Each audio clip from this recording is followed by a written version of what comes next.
ಅಮ್ಮ ನನ್ ಫ್ರೆಂಡ್ ಪ್ರದೀಪ್ ಅವನಲ್ಲ ಅವ್ರ ಮನೇಲಿ ಒಂದ್ ನಾಯಿ ತಂದಿದಾರೆ, ಸಕ್ಕದಾಗಿದೆ ಅಮ್ಮ. ನಾವು ತರೋಣ? ಮನೇಲಿರೋ ನಾಯಿಗೆ ಇದ್ದಾಕಾಯ್ತಾ ಇಲ್ಲ, ಅದು ಬೇರೆ ಕೋಟಿ ಕೋಟಿ ಮಾಡೋದಾಗಿದ್ರೆ ಬಾಡಿಗೆ ಮನೇಲಿ ಯಾಕಿರ್ತಿದ್ದು. ನನ್ನ ಅಕೌಂಟ್ ಅಲ್ಲಿ ಒಂದು ಬ್ಯಾಡ್ ಆಗಿರುವಂತದ್ದು ಅಥವಾ ಒಂದು ಅನ್ವಾಂಟೆಡ್ ಅಥವಾ ಜನಕ್ಕೆ ಸಹಾಯ ಆಗದೆ ಇರುವಂತದ್ದು ಒಂದೇ ಒಂದು ಪ್ರಮೋಷನ್ ಇದ್ರೆ ನಾನು ಏನ್ ಹೇಳಿದ್ರು ಕೇಳಿ ಕೊಡ್ತೀನಿ, ಕ್ಯಾರೆಟ್ ಕೊಡ್ತೀನಿ ಬಂದ್ ಮಾಡವ ಅನ್ಬಿಟ್ರೆ. ಕ್ಯಾರೆಟ್ ಅಲ್ಲ, ಅದು ಕ್ಯಾರೆಕ್ಟರ್. ಕ್ಯಾರೆಟ್ ಒಂದ್ಸಲ ಇಂಗ್ಲಿಷ್ ಮಾತಾಡ್ಬಿಟ್ಟು ಕರೆಕ್ಟ್ ಆಗಿ ಬಂದ್ಬಿಟ್ರೆ ಎಲ್ಲಾ ಸಲನು ಇಂಗ್ಲಿಷ್ ಬರ್ತದೆ ಅಂತ ಅಲ್ಲ. ಕ್ಯಾರೆಕ್ಟರ್ ಕ್ಯಾರೆಟರ್ ಕ್ಯಾರೆಕ್ಟರ್ ಅಲ್ಲ, ಕ್ಯಾರೆಕ್ಟರ್. ಕ್ಯಾರೆಟ್ ಪಾತ್ರಗಳು ಪಾತ್ರಗಳು ಪಾತ್ರೆಗಳಲ್ಲ, ಪಾತ್ರಗಳು. ಸರ್ ತಪ್ಪ ಆಯ್ತದೆ. ಅದ್ ಹೆಂಗ್ ಗೊತ್ತಾ, ಸುಮ್ನೆ ನಾವು ಒಪ್ಕೊಬಿಟ್ಟು ಆಮೇಲೆ ಮಕ್ಕಳಿಸ್ಕೊಳ್ಳೋದು. ಅಮ್ಮ ಅಂತೂ ಇಂತೂ ರಜಾ ಸಿಕ್ತು, ನಾಳೆ ಎಲ್ಲಾದ್ರೂ ನೈಟ್ ಔಟ್ ಹೋಗೋಣ? ಕಷ್ಟಪಟ್ಟು ತಗೊಂಡಿರೋ ಚಿನ್ನನ ಕಡಿಮೆ ಬೆಲೆಗೆ ಮಾರೋಕ್ಕಾಗತ್ತಾ? ಒಳ್ಳೆ ಬೆಲೆ ಸಿಗೋ ಕಡೆ ಮಾರಬೇಕು. ಇಷ್ಟು ಕಡಿಮೆ ಚಿನ್ನಕ್ಕೆ ಅಧಿಕ ಬೆಲೆ ಕೊಡೋದು ಅಭಯ ಗೋಲ್ಡ್ ಬಯರ್ಸ್ ಮಾತ್ರ. ನೀವು ರೀಲ್ ಮಾಡ್ತಾ ಇದ್ರಲ್ಲ, ಇಬ್ರು ವ್ಯೂಸ್ ಬರ್ತದೆ, ಜನ ನೋಡ್ತಿದ್ದಾರೆ, ರೆಕಗ್ನೈಸ್ ಮಾಡ್ತಾ ಇದ್ದಾರೆ, ಪ್ರೀತಿ ಸಿಗ್ತಾ ಇದೆ, ದುಡ್ಡು ಸಿಗ್ತಾ ಇದೆ. ಸತ್ಯವಾಗ್ಲಿಲ್ಲ ಸರ್. ತುಂಬಾ ಜನ ಅದೇ ಪ್ರಶ್ನೆ ನೋಡೋರು ಏನಂತಾರೆ ಅಂದ್ರೆ ಮಿಲಿಯನ್ಸ್ ಗಟ್ಟಲೆ ಓಡ್ತಾ ಇದೆಯಾ ಅಂತ. ಹಾಕದ್ ಕೂಡಲೇ 5 ಲಕ್ಷ 6 ಲಕ್ಷ ಎಷ್ಟು ದುಡಿತಿರ್ಬೋದು ಅನ್ನೋ ಒಂದು ನನಗೂ ರಿಯಾಲಿಟಿ. ಆಕ್ಚುಲ್ ಆಗಿ ಹೇಳ್ಬೇಕು ಅಂತಂದ್ರೆ ಇನ್ಸ್ಟಾಗ್ರಾಮ್ ಅಲ್ಲಿ ನಮ್ಗೆ ಹಣ ಅಂತ ಯಾವ್ದು ಬರಲ್ಲ. ಈಗ ಯಾವ್ದೋ ಒಂದು ಪ್ರಮೋಷನ್, ಈಗ ಬಟ್ಟೆ ಅಂಗಡಿದು ಅಥವಾ ಈ ತರದ್ ಯಾವ್ದೋ ಒಂದು ಪ್ರಮೋಷನ್ ಅದು 10-20 ರೂಪಾಯಿ 20,000 ಅಷ್ಟೇ. 10,000-20,000 ಬರುತ್ತೆ. ನಾನು ಇಲ್ಲ ಅಂತ ಹೇಳ್ತಿಲ್ಲ. ಅದು ತಿಂಗಳ ಒಂದೋ ಅಥವಾ 2 ತಿಂಗಳಿಗೆ ಒಂದೋ ಬರೋದು, ಪ್ರತಿನಿತ್ಯ ಬರಲ್ಲ. ಕೊಲಾಬ್ರೇಷನ್ ಹೌದು. ಅಂಡ್ ತುಂಬಾ ಜನ ಕಮೆಂಟ್ ಕೂಡ ಮಾಡ್ತಾರೆ, ನೀವ್ ಈ ತರ ಎಲ್ಲ ಪ್ರಮೋಷನ್ ಮಾಡ್ಕೊಂಡು ಕೋಟಿ ಕೋಟಿ ದುಡ್ಡು ಮಾಡ್ತೀರಾ, ಹಂಗ್ ಮಾಡ್ತೀರಾ, ಹಿಂಗ್ ಮಾಡ್ತೀರಾ. ಅಲ್ಲ ಸರ್, ಹಂಗ್ ಕೋಟಿ ಕೋಟಿ ಮಾಡೋದಾಗಿದ್ರೆ ನಾವು ಬಾಡಿಗೆ ಮನೇಲಿ ಯಾಕಿರ್ತಿದ್ದು. ಅಲ್ಲ, ಮನೇನಾದ್ರು ಲೀಸ್ಗೆ ಹಾಕ್ಸ್ಬೋದಾಗಿತ್ತು. ಎರಡನೇದು, ನನಗೆ ಯೂಟ್ಯೂಬ್ ಚಾನಲ್ ಇತ್ತು. ಈಗ ಮೊನ್ನೆ ಸ್ವಲ್ಪ ಪ್ರಾಬ್ಲಮ್ ಆಯ್ತು, ಸಮ್ ಇಶ್ಯೂಸ್ ನನ್ನ ಕಡೆಯಿಂದಾನೇ ಆಗಿತ್ತು, copy rights issue. YouTube channel ಹೋಯ್ತು. ಇವಾಗ ಹೊಸದಾಗಿ ಮಾಡಿದ್ವಿ, ಒಬ್ರು ಸಬ್ಸ್ಕ್ರೈಬರ್ ಇಲ್ಲ. ಹಂಗಿದ್ರೆ ನಂಗೆ ದುಡ್ಡು ಎಲ್ಲಿರುತ್ತೆ? ಕರೆಕ್ಟ್ ಅಲ್ಲ? ಈಗ ತುಂಬಾ ಜನ ಏನ್ ಅನ್ಕೋತಾರೆ, ಇವರಿಂದ ನಾವ್ ಆಳೋದು, ಇವ್ರು ಏನೋ ಒಂದು ಪ್ರಮೋಷನ್ ಮಾಡೋದು. ನನ್ನ ಅಕೌಂಟ್ ಅಲ್ಲಿ ಒಂದು ಬ್ಯಾಡ್ ಆಗಿರುವಂತದ್ದು ಅಥವಾ ಒಂದು ಅನ್ವಾಂಟೆಡ್ ಅಥವಾ ಜನಕ್ಕೆ ಸಹಾಯ ಆಗದೆ ಇರುವಂತದ್ದು ಒಂದೇ ಒಂದು ಪ್ರಮೋಷನ್ ಇದ್ರೆ ನಾನು ಏನ್ ಹೇಳಿದ್ರು ಕೇಳಿ. ನೀವ್ ಇಂಥವ್ರೆಲ್ಲ ದುಡ್ಡು ಮಾಡ್ಕೊಂಡು ಈ ತರ ಮಾಡಿ ಜನಕ್ಕೆ ಮೋಸ ಮಾಡ್ತಿರಲ್ಲ, ನೀವು ಉದ್ಧಾರ ಆಗ್ತೀರಾ ಅಂತ. ಅಲ್ಲ ರೀ, ನಾವ್ ಎಷ್ಟು ಕೋಟಿ ಮಾಡಿದೀನಿ, ನಂದೇ 20 ಲಕ್ಷ ಸಾಲ ಇದೆ. ತುಂಬಾ ಕೆಟ್ಟದಾಗೂ ಕಮೆಂಟ್ ಏನಕ್ಕೆ ಅಂದ್ರೆ ಈಗ ನೀವಿಬ್ರು ರೀಲ್ ಮಾಡಿದಾಗ ಮಾಡ್ತಾರ ಏನಂತ, ಯಾವ್ದೋ ಒಂದು ಪ್ರಮೋಷನ್ ಇರುತ್ತೆ, ಅಲ್ಲಿ ಯಾರೋ ಮಾಡಿರ್ತಾರೆ, ಕಮೆಂಟ್ ನೋಡಿ ರಿಪ್ಲೈ ಮಾಡ್ತೀವೋ ಅವಾಗ ಓಕೆ, ನಮಗ್ ಗೊತ್ತಿರ್ಲಿಲ್ಲ, ಹೇಳುವಾಗ ಗೊತ್ತಿರ್ಲಿಲ್ಲ, ಅದು ಕಮೆಂಟ್ ಎಷ್ಟು ಜನ ನೋಡಿ ಅದಕ್ಕೆ ಇನ್ನೊಂದು ಕಮೆಂಟ್ ಹಾಕಿರ್ತಾರೆ ಅಂತ ಮಾತ್ರ think ಮಾಡಿ. ಅಲ್ಲ ಸರ್, ಈಗ ಕಮ್ಮಿ ಆಗಿದೆ. ಈಗ ಒಂದು 1 year ಇಂದ ಯಾವ್ದು ಕಮೆಂಟ್ಸ್ ಹತ್ರ ಬರ್ತದೆ. ಕಷ್ಟಪಟ್ಟು ನಾವು ವಿಡಿಯೋ ಮಾಡ್ತೀವಿ, ಅದ್ರಲ್ಲಿ ಕಮೆಂಟ್ ಮಾಡೋದು ಏನದೆ ಸರ್? ನಾವು ಯಾರಿಗಾರ ಚಾಡಿ ಹೇಳಿದ್ರೆ, ತಪ್ಪು ಮಾಡಿದ್ರೆ ನೀವು ಕಮೆಂಟ್ ಮಾಡಿದ್ರು ನಮ್ಗೇನು ಬೇಜಾರಾಗಲ್ಲ.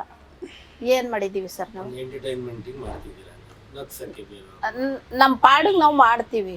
ನಾವು ಹಂಗ್ ದುಡ್ಕೊಂಡಿದ್ರೆ, ಹಂಗ ಅಷ್ಟೊಂದು ದುಡ್ಡು ಇದ್ದಿದ್ರೆ ಈ ಬಾಡಿಗೆ ಮನೇಲಿ ಏನಕ್ಕೆ ಇರ್ಬೇಕಾಗಿತ್ತು? ನಾವು ಬಾಡಿಗೆ ಕಟ್ಕೊಂಡು ಏನು ಮಾಡೋಕ್ಕಾಗಲ್ಲ. ಸೋಷಿಯಲ್ ಮೀಡಿಯಾ, ಈ ಮೊಬೈಲು, ಡಿಜಿಟಲ್ ಮಾಧ್ಯಮ, ಫ್ರೀ ಇಂಟರ್ನೆಟ್ ಎಲ್ಲ ಬಂದರೆ ನೀವು ಮಾಡೋದು ನಿಮ್ಮ ವೈಯಕ್ತಿಕವಾದರೂ ಅದು ಪಬ್ಲಿಕ್ ಡೊಮೈನ್ ಅಂತ ಹಾಕಿದಾಗ ಈಗ ಗೊತ್ತಾ, ಯಾರಿಗೂ ನಾವು ಮಾತಾಡ್ಬಿಡಿ ಅಂತ ಹೇಳಕ್ಕಾಗಲ್ಲ. ಯಾಕಂದ್ರೆ ಲೈಕ್ಸ್ ಬಂದಾಗ ನಾವ್ ಹೇಗೆ ಅಕ್ಸೆಪ್ಟ್ ಮಾಡ್ತೀವಿ ಅಂದ್ರೆ ಅದು ಮಾಡೋರು ಯೋಚನೆ ಮಾಡ್ಬೇಕು. ಅವ್ರು ಯೋಚನೆ ಮಾಡ್ಬೇಕು. ಒಂದು ನಮ್ ಕರ್ನಾಟಕದ ಜನ ನಮ್ಮನ್ ಬೆಳೆಸ್ತಲೆ ನಾವೇ ಬೆಳ್ಕೊಳಕ್ ಆಗಲ್ಲ. 4 ಜನ ಮಾಡ್ದ ಅಡ್ಗೆಗೆ ಬಂದ್ರೆ ಊಟ ಮಾಡೋ ಖಾಲಿ ಆಗೋದು. ಆ ಮಾಡ್ದ ಅಡ್ಗೆ ಎಲ್ಲ ನಾವ್ ಒಬ್ರೇ ತಿನ್ನಕ್ ಆಗಲ್ಲ. ಹಂಗೆ ಅವ್ರು ಬೆಳೆಸ್ತವ್ರೆ, ಇಲ್ಲ ಅಂತಲ್ಲ. ತಿನ್ನ ಮೇಲೆ ಅವ್ರಿಗೆ ಕೆಲವ್ರಿಗೆ ಇಷ್ಟ ಆಗ್ಬೋದು, ಕೆಲವ್ರಿಗೆ ವಾವ್ ಅನ್ಸ್ಬೋದು, ಕೆಲವ್ರಿಗೆ ಉಪ್ಪು ಜಾಸ್ತಿ ಅನ್ಸ್ಬೋದು, ಖಾರ ಜಾಸ್ತಿ. ಕೆಲವರು ಖಾರ ಆಗೈತೆ ಅಂತ, ಕೆಲವ್ರು ಉಪ್ಪಾಗೈತೆ ಅಂತ, ಕೆಲವ್ರು ಚೆನ್ನಾಗಿತ್ತು ಅಂತ. ಆಕ್ಚುಲ್ ಆಗಿ ಒಂದು ವರ್ಷದ ಹಿಂದೆ ಅಂದ್ರೆ 2023 ಗಿಂತ ಬಿಫೋರ್ ಇತ್ತಲ್ಲ, ಅವಾಗ ಒಳ್ಳೆ ದುಡ್ಡು ಆಗ್ತಿತ್ತು. ಅಂದ್ರೆ ಅಟ್ಲೀಸ್ಟ್ ಪ್ರಮೋಷನ್ಸ್ ಗಳು ಜಾಸ್ತಿ ಸಿಗ್ತಾ ಇತ್ತು, ದುಡ್ಡು ಜಾಸ್ತಿ ಬರ್ತಾ ಇತ್ತು. ಮೋಸ್ಟ್ ಆಫ್ ನನ್ಗೆ ಹೇಳ್ಬೇಕು ಅಂತಂದ್ರೆ ಆ 1 ವರ್ಷದಲ್ಲ ನಾನು 2 ಲಕ್ಷ ದುಡ್ಡು ಮಾಡಿದ್ದೆ. 2 ಲಕ್ಷ ಬರೀ ಇನ್ಸ್ಟಾಗ್ರಾಮ್ ಅಲ್ಲಿ ಪ್ರಮೋಷನ್ ಇಂದ. ಬಟ್ ಈಗ ಯಾವ ಪ್ರಮೋಷನ್ಸ್ ಅಷ್ಟು ಬರಲ್ಲ. ಅದೇನಾಗಿದೆ ಅಂತಂದ್ರೆ ಗಲ್ಲಿ ಗಲ್ಲಿಗೆ ಒಬ್ರು ಹೀರೋಗಳಿದ್ದಾರೆ. ಸೊ ಎಲ್ಲಾ ಹೀರೋಗಳಿಗೂ ಪ್ರಮೋಷನ್ ಹೋಗ್ಬೇಕಾದ್ರೆ ನಮ್ಗೆ ಎಲ್ಲಿ ಸಿಗತ್ತೆ? ಸೊ ಎಲ್ಲರೂ ಏನ್ ಅನ್ಕೋತಾರೆ, ಇವನ್ಗೇನ್ ಕಮ್ಮಿ ಗುರು ಅಂತಾರೆ. ಬಟ್ ಅದ್ ತಪ್ಪು. ಆಕ್ಚುಲ್ ಆಗಿ ಎಲ್ರಿಗೂ ಆ ತರ ದುಡ್ಡು ಬರುತ್ತೆ ಅಂತ ಅನ್ಕೊಳ್ಳೋದಿಲ್ಲ.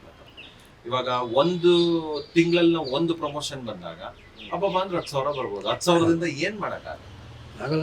ಅಫ್ಕೋರ್ಸ್ ಯೂಟ್ಯೂಬ್ ಚಾನಲ್ ಒಂದು 20 ಲಕ್ಷ 30 ಲಕ್ಷ ಸಬ್ಸ್ಕ್ರೈಬರ್ ಇದಾರೆ ಅಂತಂದ್ರೆ ಬರ್ಬೋದು. ಅದು ಯೂಟ್ಯೂಬ್ ಚಾನಲ್ ಆ ತರ ಪ್ರಾಬ್ಲಮ್ ಆಗಿದೆ. ಈ ನೆಕ್ಸ್ಟ್ ಏನು ಅಂತ ಗೊತ್ತಿಲ್ಲ. ಬೇರೆ ಆದಾಯ ಏನಿದೆ ನಿಮಗೆ? ಕೆಲಸ ಮಾಡ್ತಿದ್ರೆ ಯೂಟ್ಯೂಬ್ ಆಂಕರ್ ಆಗಿ, ಅದು ಬಿಟ್ಟು ನಾನು ಇದೆ. ಲೈಕ್ ಸೋಷಿಯಲ್ ಮೀಡಿಯಾ ಇನ್ಫ್ಲುಯೆನ್ಸರ್ ಆಗಿ ವರ್ಕ್ ಮಾಡ್ತಾ ಇದ್ದೀನಿ. ಅದು ಬಿಟ್ಟು ಲೈಕ್ ಮನೆ ಎಲ್ಲ ಮೇಂಟೆನೆನ್ಸ್ ಎಲ್ಲ ಪರ್ಸನಾಲಿಟಿ ಡೆವಲಪ್ಮೆಂಟ್ ಟೀಚರ್ ಆಗಿ ವರ್ಕ್ ಮಾಡ್ತಾ ಇದ್ದೀನಿ.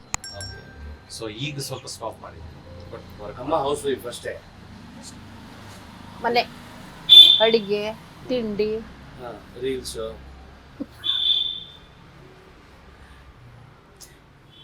ಯಾವ ಇವೆಲ್ಲ ಎಲ್ಲಿಂದ ಎಲ್ಲಿಂದ ಬಂದ ತಪ್ಪಿಸ್ಕೊಂಡು ಕೆಂಪಸ್ ಹತ್ಕೊಂಡು ನನ್ನ ಡೈಲಾಗ್ ನಿಂದಲ್ಲ. ಮನೇಲಿ ಮಾಡೋದೇ ಆಗಿರ್ತದೆ, ಸುಮ್ನತೆಗೆ ಇರ್ತೀವಿ, ಇನ್ನೆಲ್ಲಿಗೆ ಹೋಗ್ಲಿ. ಅಲ್ಲಿ ಒಳಗಡೆ ನಾನು ನೋಡಿದೆ ಆಕ್ಚುಲಿ ಅದು ಟ್ರೋಫಿಗಳೆಲ್ಲ ಇತ್ತಲ್ಲ, ಏನದು? ಇವ್ರಿಗೆ ಕರ್ನಾಟಕ ಕಣ್ಮಣಿ ಅಂತ ಹೇಳ್ಬಿಟ್ಟು ಒಂದು ಅವಾರ್ಡ್ ಬಂದಿದೆ. ಬೆಸ್ಟ್ ಸೋಷಿಯಲ್ ಮೀಡಿಯಾ ಇನ್ಫ್ಲುಯೆನ್ಸರ್ ಅಂತ ಒಂದು ಅವಾರ್ಡ್, ಅಂಡ್ ಕರ್ನಾಟಕದ ಅಮ್ಮ ಮಗ ಅಂತ ಒಂದು ಕರ್ನಾಟಕದ ಅಮ್ಮ ಮಗ.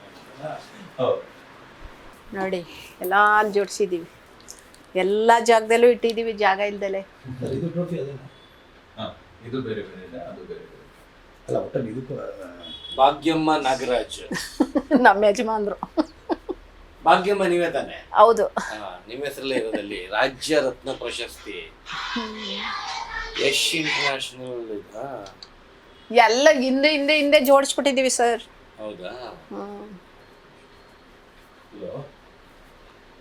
ಅಲ್ಲಿ ರಿಸೆಪ್ಷನ್ ಹೇಳಿದ್ದಾರೆ, ಅಲ್ಲಿ ಇಂಟರ್ವ್ಯೂ ಇದ್ದಾರೆ, ಕಳಿಸ್ತೀನಿ.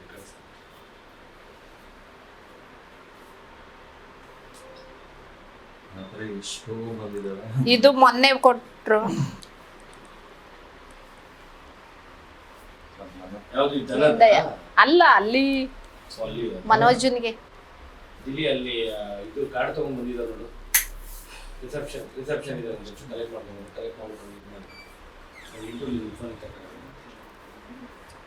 ಇದಲ್ವಾ ರಾಜ್ಯ ರತ್ನ ಕರ್ನಾಟಕದ ಕಣ್ಮಣಿ ಪ್ರಶಸ್ತಿ.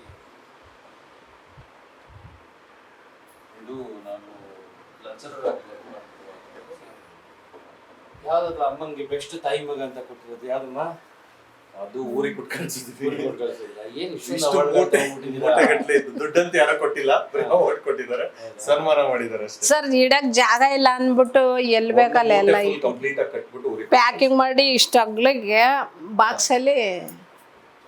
ಬೆಸ್ಟ್ ತಾಯಿ ಮಗ, ಬೆಸ್ಟ್ ತಾಯಿ ಮಗ ಅಂದ್ರೆ ಈ ರೀಲ್ಸ್ ನೋಡಿ ಹೌದು ಅಲ್ವಾ, ನಿಮ್ ಕಾಂಬಿನೇಷನ್ ನೋಡಿ ರೀಲ್ಸ್ ನೋಡಿ ಕೊಟ್ಟಿರೋದು. Best influencer of the year ಅಂತ ಹೇಳ್ಬಿಟ್ಟು ಬೆಸ್ಟ್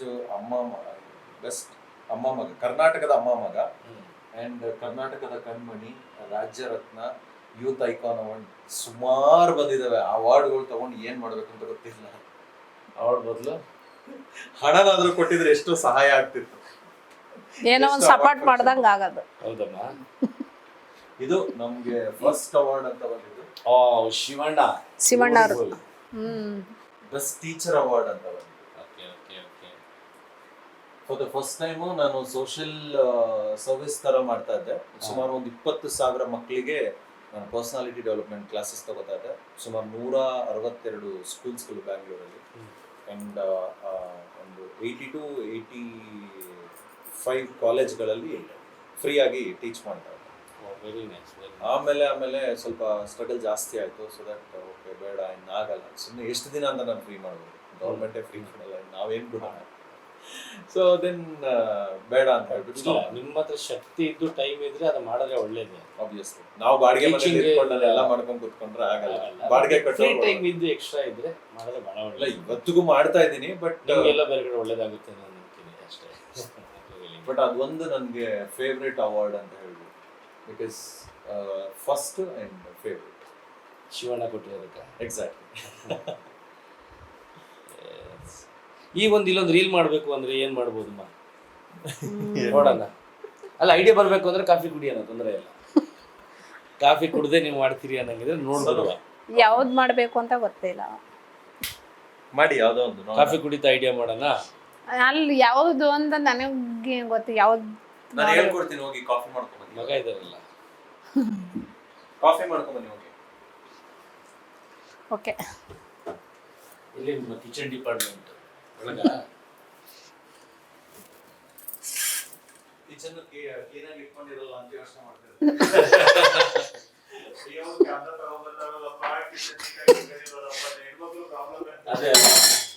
ಕಿಚನ್ ಬಟ್ಟೆಗಳು ನಾವ್ ಇದು ಒಂದೇ ಮನೆ ಅಲ್ಲ. ಅದು ಸ್ಟಡಿ ಬಿಟ್ಟು ಇರುವಂತ ಮನುಷ್ಯನ ಮನೆಗೆ ಹೋಗಿ ಅದೇ ಸಮಸ್ಯೆ. ಕಿಚನ್ ಬರ್ದೇ ಇದ್ರೆ ಸಾಕಪ್ಪ, ಯಾರು ಬೇಕು ಯೋಚನೆ ಮಾಡ್ತಾರೆ. ರೂಮ್ ಬರ್ದೇ ಇದ್ರೆ ಸಾಕಪ್ಪ ಅಂತಾರೆ. ಹಾಲ್ ಮಾತ್ರ ನೀಟಾಗಿ ಕಾಣಿಸ್ತಿರುತ್ತೆ. ನೀಟಾಗಿ ಕಾಣಿಸ್ತದೆ.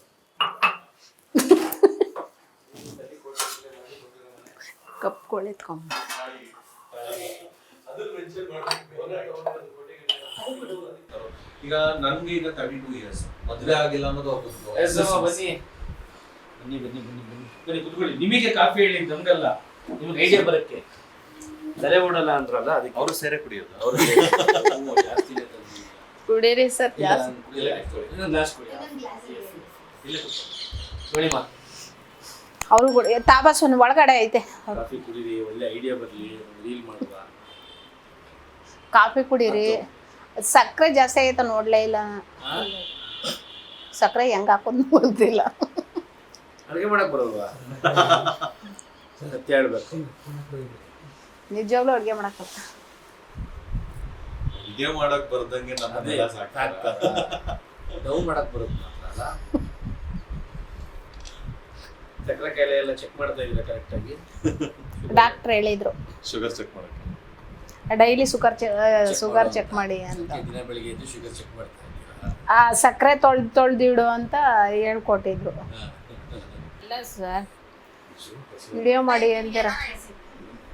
ಹಂಗೆ ಒಂದು ಸಿನಿಮಾಕ್ಕೂ ಬಂದ್ಬಿಟ್ಟು ಒಳ್ಳೊಳ್ಳೆ ಇದು ಕೊಡ್ತೀವಿ, ಕ್ಯಾರೆಟ್ ಕೊಡ್ತೀನಿ ಬಂದು ಮಾಡವ ಅಂದ್ಬಿಟ್ರೆ. ಕ್ಯಾರೆಟ್ ಅಲ್ಲ, ಅದು ಕ್ಯಾರೆಕ್ಟರ್. ಕ್ಯಾರೆಟ್ ಒಂದ್ಸಲ ಇಂಗ್ಲಿಷ್ ಮಾತಾಡ್ಬಿಟ್ಟು ಕರೆಕ್ಟ್ ಆಗಿ ಬಂದ್ಬಿಟ್ರೆ ಎಲ್ಲಾ ಸಲನು ಇಂಗ್ಲಿಷ್ ಬರ್ತದೆ ಅಂತ ಅಲ್ಲ. ಕ್ಯಾರೆಕ್ಟರ್. ಕ್ಯಾರೆಟರ್ ಕ್ಯಾರೆಕ್ಟರ್ ಅಲ್ಲ, ಕ್ಯಾರೆಕ್ಟರ್. ಕ್ಯಾರೆಟ್ ಪಾತ್ರಗಳು. ಪಾತ್ರಗಳು. ಪಾತ್ರೆಗಳಲ್ಲ, ಪಾತ್ರಗಳು. ಶೂಟಿಂಗ್. ಶೂಟಿಂಗ್.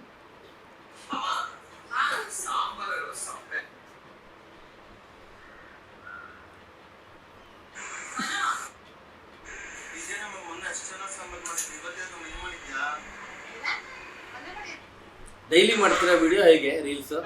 ದಿನ ಒಂದು 2 days once ಮಾಡ್ತಾರೆ. ಇಲ್ಲ ಅಂದ್ರೆ ಮಾಡಬೇಕು.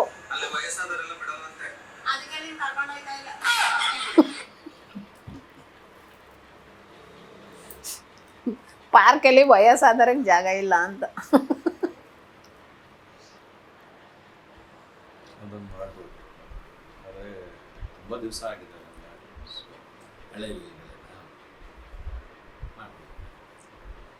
ಚಾಲೆಂಜ್ ಮಾಡಿದ್ದಾರೆ, ಒಂದು ಟೇಕಲ್ ಮುಗಿಸ್ತೀರಾ ಅಂತ ನಾನು ಹೇಳ್ತೀನಿ.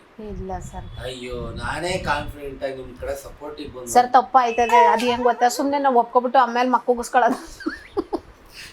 ಹೇಳಿಲ್ಲ ನಾವು ಅವಾಗ್ಲೇ ನಿಮ್ಗೆ. ನಾನು ನಿಮ್ ಪರವಾಗಿ ಬಂದು ಮಾತಾಡ್ತಿದ್ದೀನಿ ಅಂತಿ. ಒಂದು ಅಲ್ಲ. ಟೇಕಲ್ ಮಾತಾಡಿದ್ರು ಅವ್ರಿಗೆ ಎಷ್ಟೇ ಕಾನ್ಫಿಡೆಂಟ್ ಬಂದ್ರು ಅಲ್ಲಿ ಏನಾದ್ರೂ ಒಂದು ಯೋಚನೆ ಇರುತ್ತೆ ಅವ್ರಿಗೆ. ಅವ್ರು ಏನ್ ಮಾಡ್ತಾರೆ ಅಂತಂದ್ರೆ, ಇವಾಗ ಕಾಫಿ ಅಂತಂದ್ರೆ ಕಾಫಿ ಕುಡಿಬೇಕು ಅಷ್ಟೇ ನಿಮ್ ಮೈಂಡ್ ಸೆಟ್. ಅವ್ರದ್ದು ಹಂಗಲ್ಲ, ಕಾಫಿ ಕುಡಿಬೇಕು ಸರಿ, ಪಾತ್ರೆ ಯಾವ್ದೈತೆ ತೊಳಿತು ಎರಡಿರುತ್ತೆ ಮೈಂಡ್ ಸೆಟ್ ಅವ್ರಿಗೆ ಯಾವಾಗ್ಲೂ. ಅದು ಪ್ರಾಬ್ಲಮ್. ಅದು ಹೇಳ್ಕೊಟ್ರು ನಾವು ಯಾವ್ದಾರ ಒಂದ್ ತಪ್ಪ ಆಗೇ ಬಿಡ್ತದೆ. ಅವಾಗ ನಾನು ಒಪ್ಕೊಂಡದ್ಕು ಮೋಸ ಆದಂಗ ಆಯ್ತದೆ. ಈ ಸರಿ ನೋಡೋಣ ಅದು ಎಷ್ಟು ಟೇಕಲ್ ಮುಗಿಸ್ತೀರ ನೋಡೋಣ. 2 ಆಗ್ಬೋದು. ಅಷ್ಟೇ ಕೊಡ್ತೀನಿ, ತೊಂದರೆ ಅಷ್ಟೇ ಕೊಡ್ತೀನಿ. 2 ಆಗಲಿ 3 ಆಗಲಿ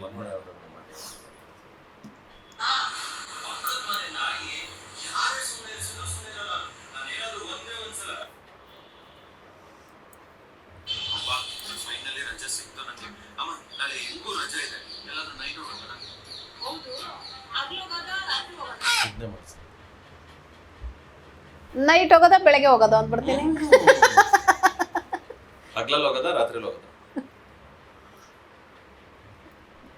ಹೆಂಗ್ ಹೇಳ್ಬೇಕು ಅಂತಂದ್ರೆ ಕರೆಕ್ಟ್ ಆಗಿ ಮ್ಯಾಚ್ ಆಗೋ ಥರ ಹೇಳ್ಬೇಕು. ಅಮ್ಮ ಅಂತೂ ಇಂತೂ ರಜೆ ಸಿಕ್ತು, ನಾಳೆ ಎಲ್ಲಾದ್ರೂ ನೈಟ್ ಔಟ್ ಹೋಗೋಣ. ಅದೆಲ್ಲ ಸರಿ, ಬೆಳಗ್ಗೆ ಹೋಗೋದ ರಾತ್ರಿ ಹೋಗೋದ? ಅದೆಲ್ಲ ಸರಿ, ಬೆಳಿಗ್ಗೆ ಹೋಗೋದ ರಾತ್ರಿ ಹೋಗೋದ? ಅದು ನೈಟ್ ಅನ್ನಂಗೆ ಗೊತ್ತಾಗದೆ. ರಾತ್ರಿ ಹೋಗೋದ ನೈಟ್ ಹೋಗೋದ ಅಂತಾರೆ. ಬೇರೆ ಯಾವ್ದಾರ ಬೈಯೋದಿಲ್ವಾ? ತುಂಬಾ ದಿವಸ ಅಂದ್ರೆ ಯಾವ್ದೋ ಫಾರಿನಿಂದ ಸಾಯಂಕಾಲ ಊಟಕ್ಕೆ ಬಂದ್ಬಿಡು ಅಂತ ಅಲ್ಲ ಸರ್, ನಿಮ್ಗೊಂದು ವಿಷಯ ಗೊತ್ತಾ? ಇವನ್ ನೋಡಿ ಹಂಗೆ ಸಣ್ಣ ನಾಯಿ ಮರಿ ತಂದು ಸಾಕೋದು ಸಕ್ಕದಾಗೈತೆ. ನೀವು ಒಂದು ತಗೊಂಬಂದು ಸಾಕಿ ಬಗ್ಗೆಮ್ಮ. ಮನೇಲಿರೋ ನಾಯಿಗೆ ಇಟ್ಟಾಕ ಕಾಸಿಲ್ಲ, ಅದು ಬೇರೆ ಕೇಳಿ.